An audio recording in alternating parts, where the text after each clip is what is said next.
On a quiet Tuesday morning, Arizona State University Professor Junukch didn't show up for his 9 a.m. lecture. His phone went straight to voicemail, his office was locked, and when his wife Mrs. Chay arrived at campus looking for answers, what she discovered would turn a missing person case into one of Arizona's most perplexing mysteries. What happened next will give you cold feet. Let's find out. So do you have any concerns for his safety at all? Anything, like, has he been expressing any type of like he's gonna hurt himself?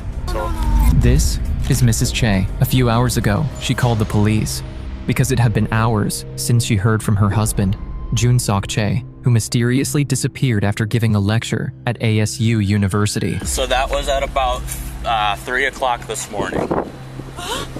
But little did she know, that single phone call would turn into a 114-day hunt for her husband, with an outcome no one saw coming. There's a possibility that he's still alive. Dump the phone in a random garbage can and then dump the body somewhere else. As the search stretched across 2 states, the truth kept sliding out of reach. However, police would soon discover an unidentified body buried for weeks in a random landfill in the middle of nowhere. Crime scene. Oh, there's another blood. See if this blood's human. They're saying they killed this guy out here. We saw the tent out here. You know, that corroborates their story, and now there's blood on the ground. So maybe there's blood here.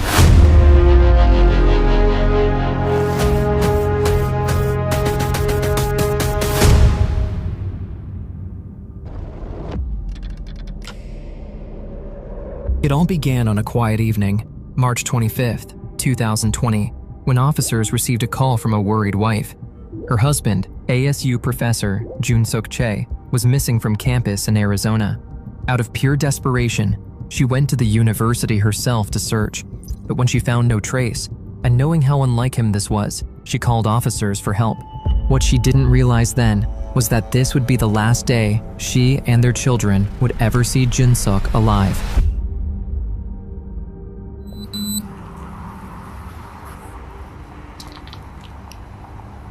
Are you available to go do a code 20 check at the building he's working at? I'll find out what building and room he's in.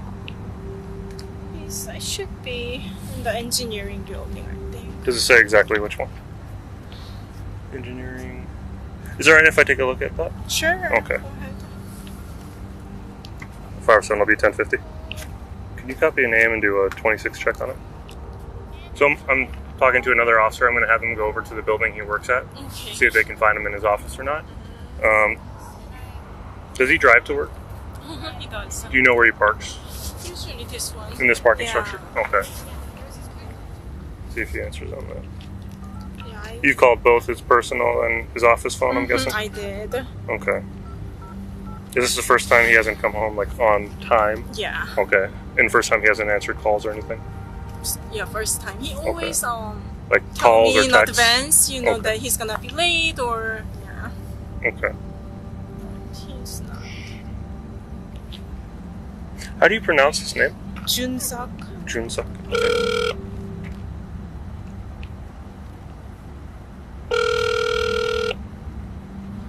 When did you last hear from him? This morning. This morning. Okay.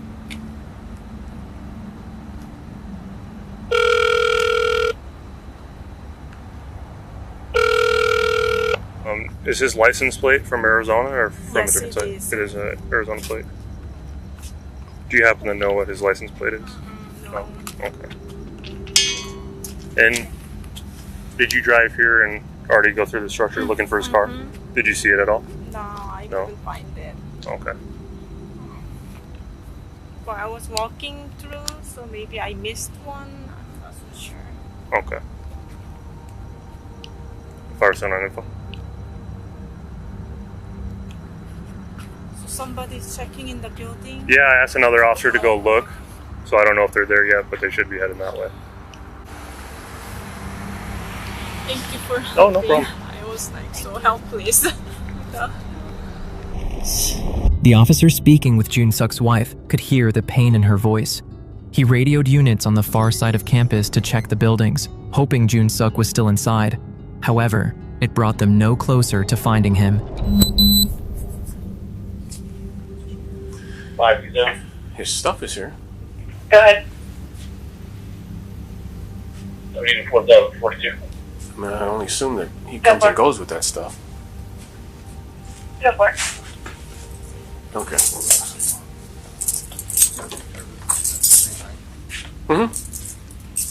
All right, you ready? Yeah. All right. I'm going to turn this. Officers arrived at Junukch's office, but found no sign of him and nothing suspicious. No evidence of danger, no hint he'd acted out of character. But back on the other side of campus, the officer with Junukch's wife felt the worry deepen, turn into fear, struggling to make sense of what exactly had happened to Junukch. I didn't see his vehicle. My partner over in the building that he works at went to his office. Didn't see him in there and hasn't seen him in yet in the building, but they're still looking. Can I talk to you away from your children? Yeah, sure. Okay.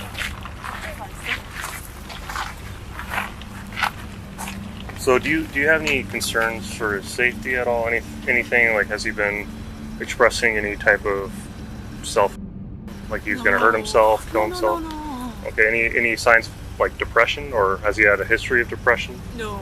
Any history of mental illness? Okay, has he received any threats from people?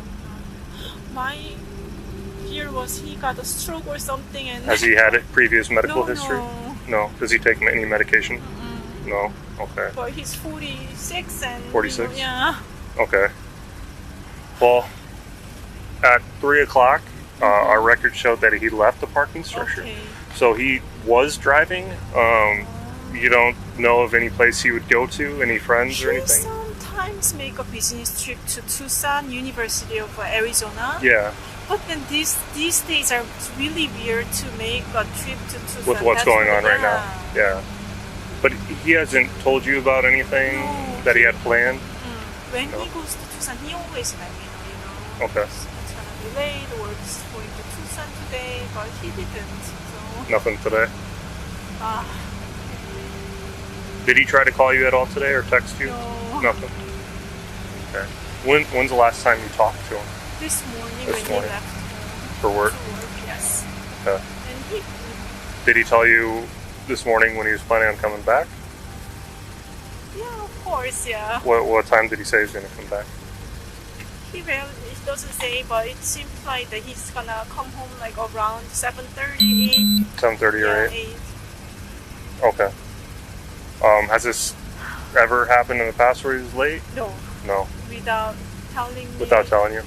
Well, when he does stay out late, but he tells you, what time does he usually get home at?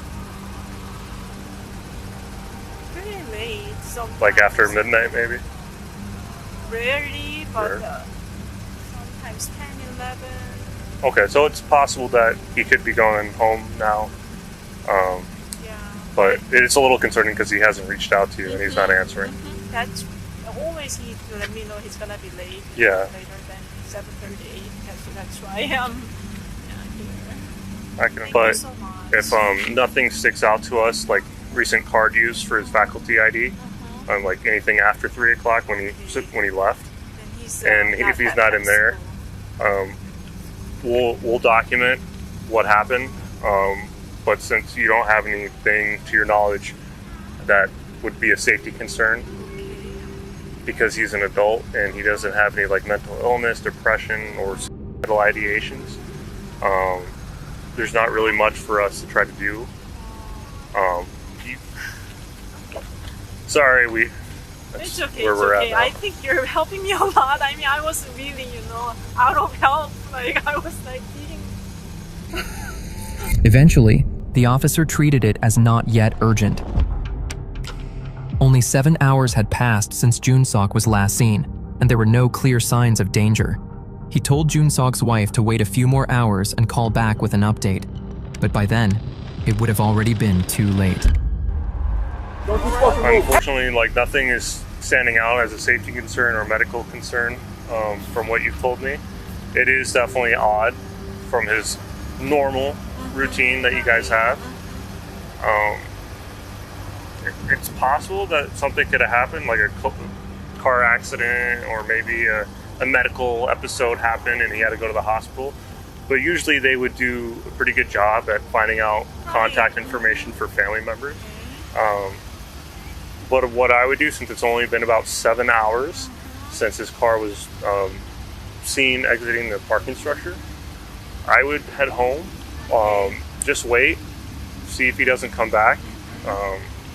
If he doesn't come back next few hours, like going past midnight, call us back, update us. If he doesn't come back, we'll document it. The very next day, Junukch's wife wasted no time. She was back searching for her husband, the doubt heavier now, unsure if he was even still alive. In the US, most missing people are found within 48 to 72 hours. But as that first full day slipped by with no call, no sighting, no trace, and knowing that when a case drags on, the hardest ones can end in death, nearly 1 in 4 times. But what the officers said next would finally give them their first clue. Morning. I'm Officer Myers. So I contacted police department yesterday, and they haven't reached me yet with any information. I don't even know his office number. We don't. Okay. I don't think so. So we have very limited information right now. The last update we had was his cell phone was pinged in the area of I-17 and Northern. But we have not been able to get in touch with him, and we're not sure where he's at right now. Okay, thank you. That's all. That's all I have right now. So he was pinged around I-17 and Northern. Okay. Do you live in that area at all? No, not at Okay. all. Let me go see what time that was. So that was at about 3 o'clock this morning. Yeah, 3 o'clock this morning, his cell phone was pinged at the area of I-17 and Northern. Oh my goodness! So AM, during the AM, he Yes. was sounding. Oh my gosh, why? Yeah, so we're still working on it. Our detectives bureau right now is also looking into it, but we don't have any specific updates as to where he's at right But now. his cell phone was live. Was pinged, yes, Was pinged.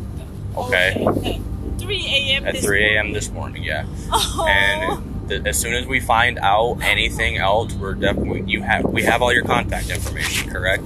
Let me just make sure I have that, just so if we find something else, we Why can. didn't you call me when you? So I got in at 6 a.m. this morning, and I was just filled in on all this information. So this was just passed on to us. Okay, so I'm still gathering the information as well, and I'm looking into this. This is all I've learned about this 2 hours ago.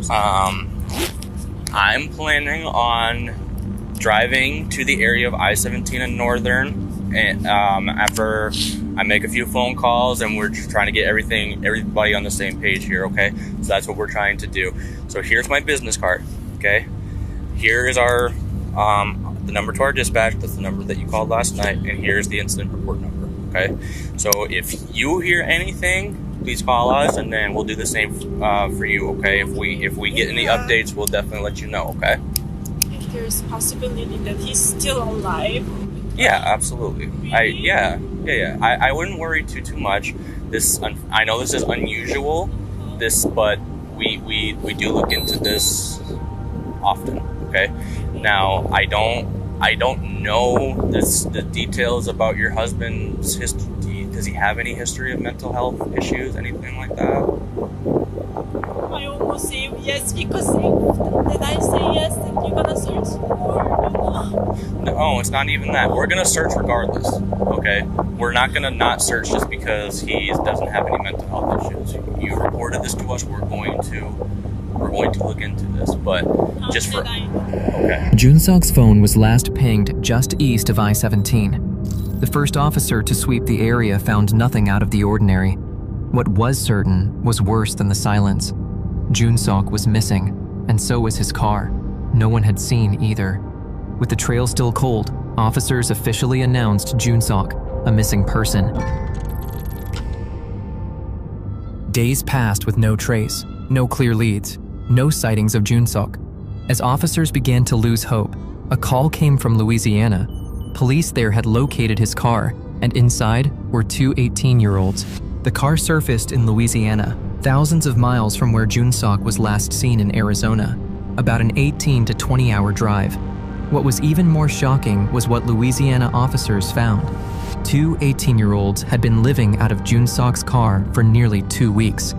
Inside was chaos, clothes stuffed into footwells, trash everywhere, and even a rifle scope buried in the mess. It felt like the first real lead, but it came loaded with obstacles. The car was states away, the interior contaminated by days of use. The teens couldn't say where Junukch was, and there was still no body. However, Louisiana officers detained the 2 18-year-olds and were identified as Gabrielle Austin and Javian Ezell. While Gabrielle Austin and Javian Ezell sat in custody for days, they said almost nothing until their silence finally cracked.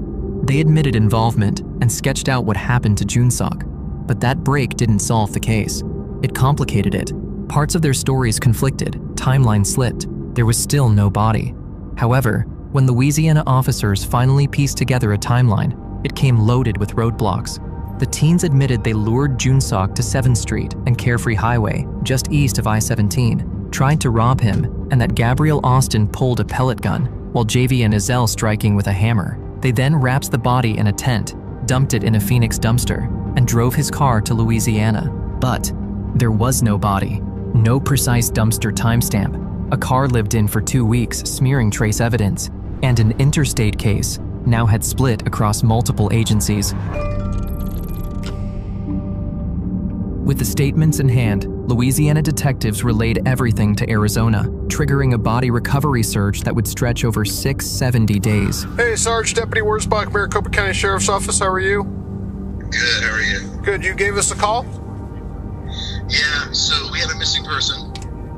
Okay. One of our professors. His last phone ping, or second to last phone ping, was at 7th Street and the Carefree Highway in that area. There's a Circle K there.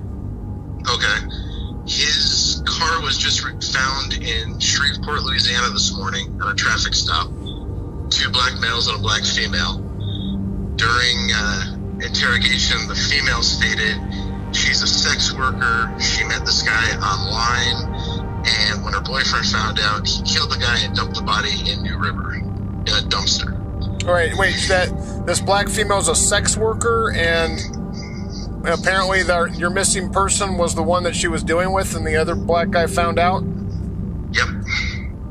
Okay. And so she's saying her boyfriend, which is probably one of the guys in the car with them out in Louisiana, killed the professor and dumped his body in a dumpster. She doesn't know exactly where, and the other guys aren't talking, but the detectives in Louisiana said if they get any more information, they'll call us right away. Okay, so we're going by, it said in my call it dumped him somewhere in New River. Yeah, she says New River. Our cell phone ping was 7th and the Carefree Highway. Okay. That's technically going to be Desert Hills. 7th Street and the Carefree Highway. Okay. So I'm just kind of wondering, why if they kidnapped him, possibly they kidnapped him off campus or something, in ASU or something? Yeah, it came to us just because he was last seen at work. Okay. So he met up with her somewhere. I don't know where he met up with her. And so I'm not exactly sure where the crime happened. I just know the body may be in New River, according to her. And we're going by, you're saying New River. Did she specifically say New River or? No, she said New River. She did say New River. Yeah. And we're going by the last cell ping was 7th Street and the Carefree Highway. Yeah, which is in that area. So, and those have a 5-kilometer radius on those cell phone towers. So it could still be New River. Officers now had 2 targets: the dump route where Junukch's body was supposedly discarded, and the desert pull-off near 7th Street and Carefree Highway where the attack happened.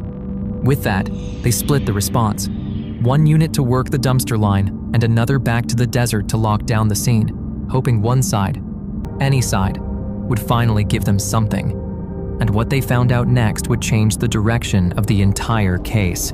Yeah, could be. Did you go in there? No. Move shit around? We haven't yet. There's socks right there. You got socks, you got rocks. Cover it for a tent.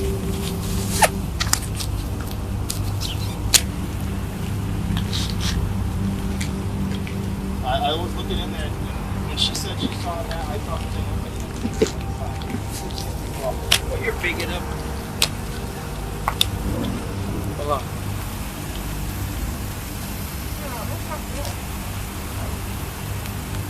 Blood would have dried by now. Yeah.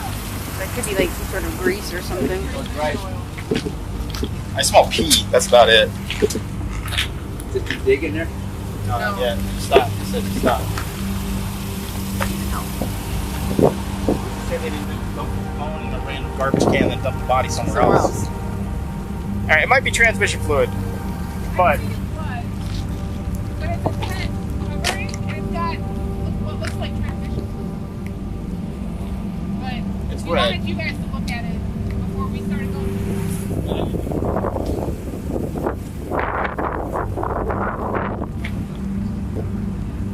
There's a damage.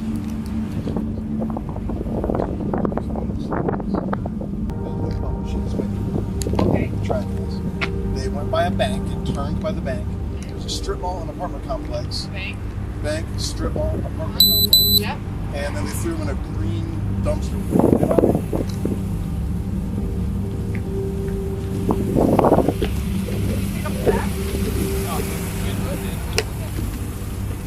So there's your tent cover. But does that look like blood to you? It doesn't.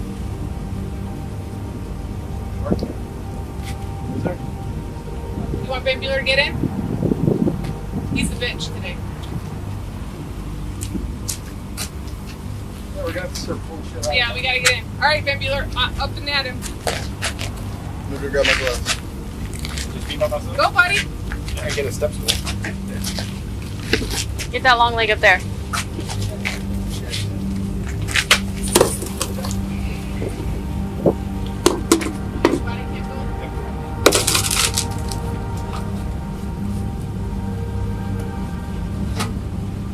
Oh my God, this bag's heavy.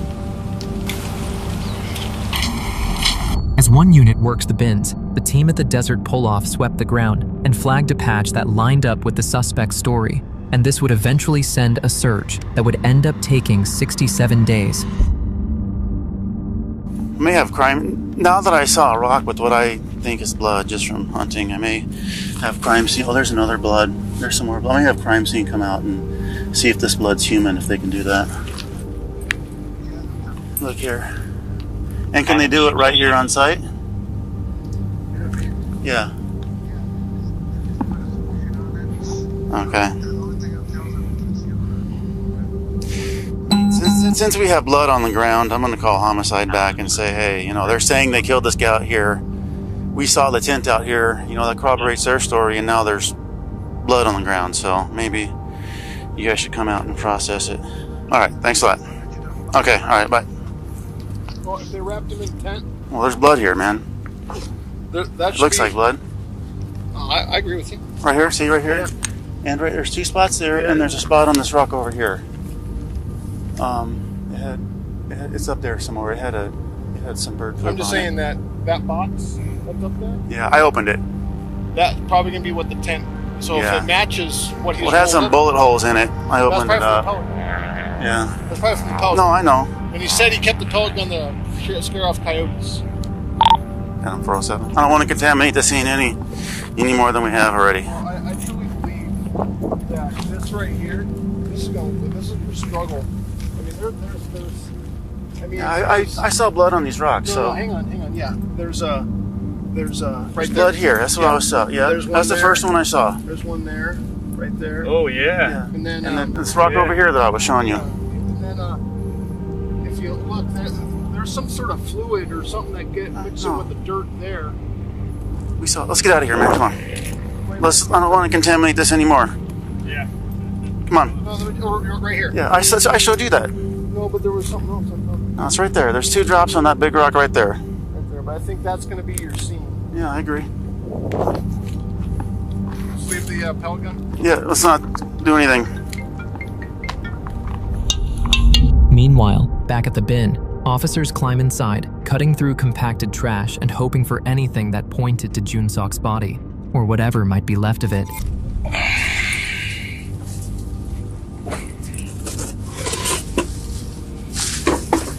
body cam going? Yep.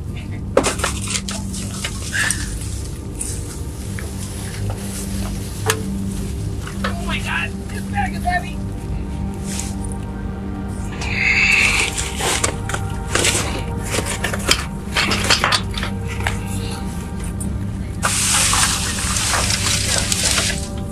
Is what? I don't smell anything. I don't smell. Oh, I smell piss. You would smell it, yeah. I smell piss. But that's about it. That tent bag down there? Yeah. Oh, it's like like the pole bag. There's not enough room left for there to be a body.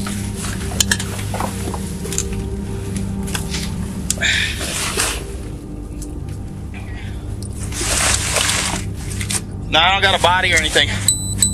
Oh, but not enough room for a body left. Dig it, go in this corner here, that bag. That bag over here.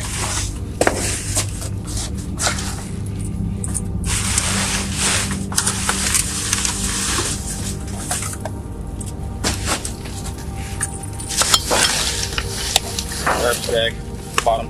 Okay. See nothing.